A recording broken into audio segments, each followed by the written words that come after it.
சுவாதிஷ்டான சக்கர முத்திரை பண்ண போகிறோம். அதில் நீர் முத்திரை அப்படிங்கக்கூடிய முத்திரை நம்ம ஒரு முத்திரை பண்ணணும்.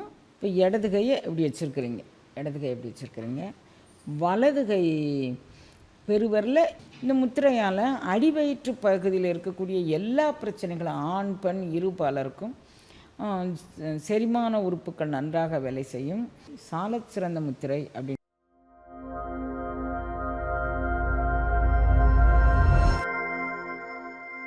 திருச்சிற்றம்பலம்.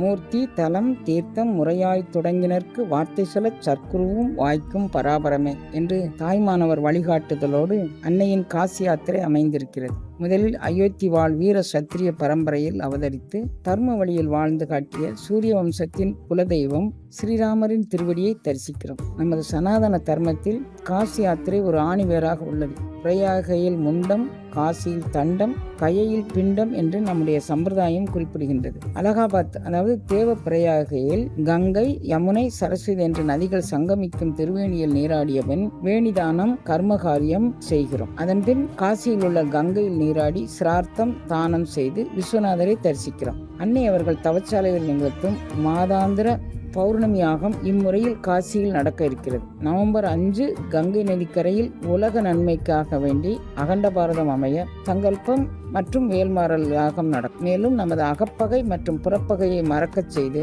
எல்லா மங்களங்களையும் நமக்கு அருளும்.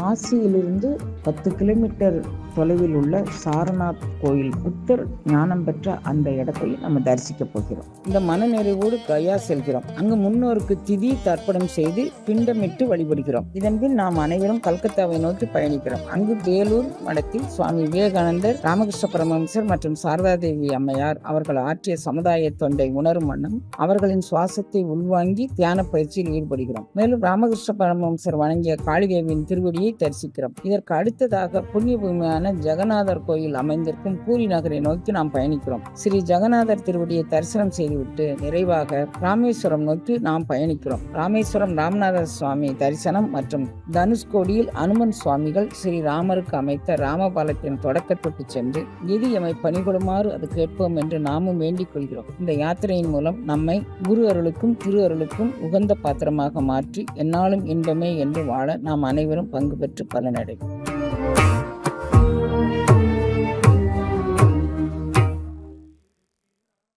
மூலாதார சக்கர முத்திரை முடிஞ்சுது.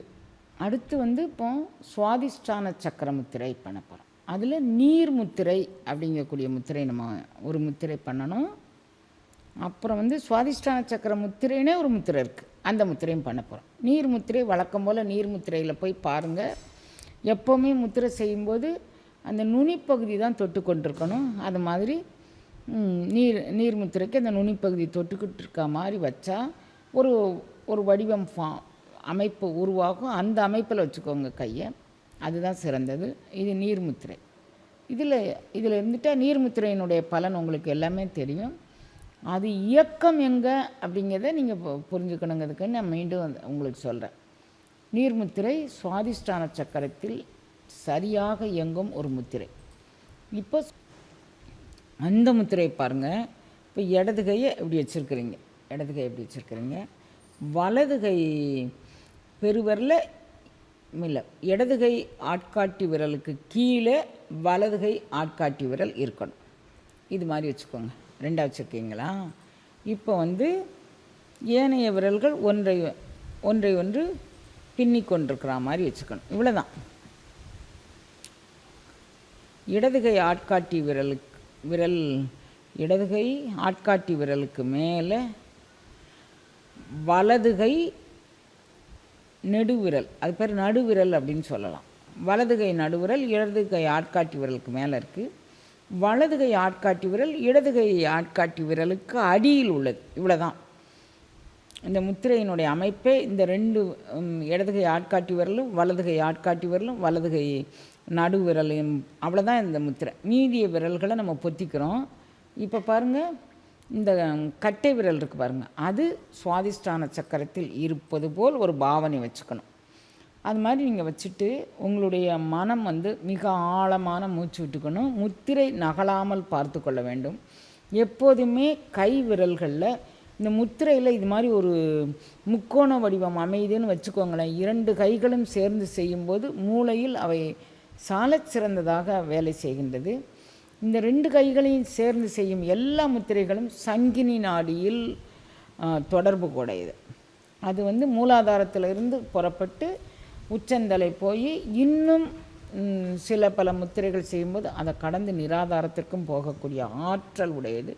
இப்போ பாருங்கள், இப்போ இந்த கை வந்து சுவாதிஷ்டான சக்கரத்தில் இருக்கிற மாதிரி உங்களுக்கு ஒரு பாவனை வச்சுக்கோங்க.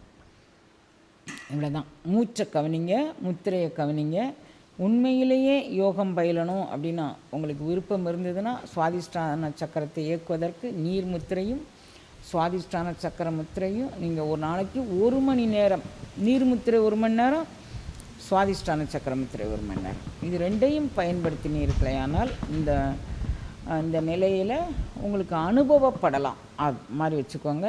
இந்த முத்திரையினால் வேறு என்ன பலன்கள் கிடைக்கி அப்படின்னு சொல்லி பார்த்தீங்கன்னா, இந்த முத்திரையால் அடிவயிற்று பகுதியில் இருக்கக்கூடிய எல்லா பிரச்சனைகளும் ஆண் பெண் இரு பலருக்கும் செரிமான உறுப்புகள் நன்றாக வேலை செய்யும். இரணியா இருக்கக்கூடியவங்களுக்கு இந்த சுவாதிஷ்டான சக்கர முத்திரை சாலச் சிறந்த முத்திரை அப்படின்னு சொல்லலாம். அப்புறம் இரணியா ஆப்ரேஷன் பண்ணவங்க அங்கே ஏதோ ஒரு தொய்வு இருக்கிற மாதிரி நாங்கள் உணர்கிறோமா, அந்த இடத்துல ஏதோ ஒரு வெற்றிடம் இருக்கிற மாதிரி உணர்கிறோம் அப்படின்னு நினைக்கிறவங்களுக்கு இம்முத்திரை சிறந்த முத்திரையாக உள்ளது அப்படிங்கிற வரைக்கும் வச்சுக்கோங்க. இது முழுமையாக சக்கர இயக்கத்திற்கான முத்திரை, அது கூட உடல் இயக்கத்திலும் இது சிறந்த முத்திரையாக உள்ளது. சுவாதிஷ்டான சக்கரத்தில் உச்சரிக்கக்கூடிய ஒரு மந்திரம் இருக்குது. அந்த மந்திரத்துக்கு பேர் பாருங்கள். சுவாதிஷ்டான சக்கரத்தில் ஏதேனும் சுவாதிஷ்டான சக்கரத்தில் இயங்கக்கூடிய முத்திரைகள் நிறைய போட்டிருக்கு. நீங்கள் ஒரு முத்திரை, ஏதேனும் ஒரு முத்திரை வச்சுக்கோங்க. நீர் முத்திரை வச்சுக்கோங்க. இப்போ நம்ம நிலமுத்திரையை மூலாதாரத்தில் பண்ணணும். இப்போ நீர் முத்திரையை வச்சுக்கோங்க. வச்சுட்டிங்களா? நீர் முத்திரை அப்படி வச்சுட்டு நீங்கள் இப்போ நீர் முத்திரை வச்சுட்டு சொல்கிறீங்க. எப்படி? வம்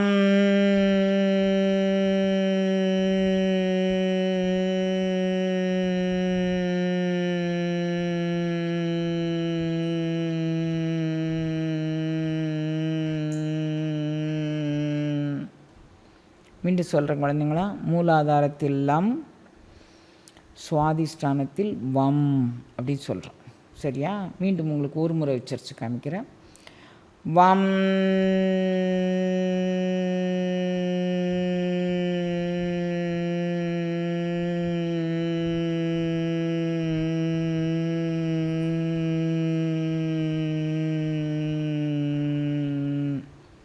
இதுதான் ஒளி, ஏறுமொழி மந்திரம் மூலமாக மூல ஆற்றல் மேலெழும்புது. இது மூலாதாரத்திலேருந்து இப்போ சுவாதிஷ்டானம்.